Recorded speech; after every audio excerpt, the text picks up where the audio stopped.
Hello everyone, welcome to your channel. Today we will make this utensil from an empty tin together. Here is preparing a tin that I have done it before with one another tin. At first we make it safe, we don't want to cut ourselves.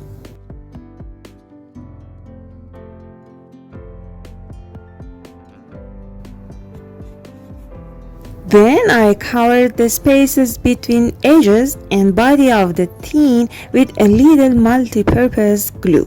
It makes it safe. I had a chocolate box. I poured some water in it and some nail polishes on water.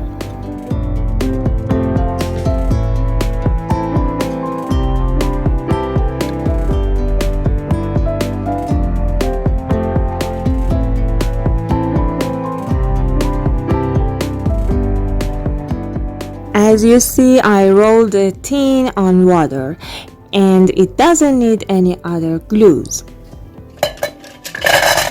And our utensil is ready. Thank you for watching.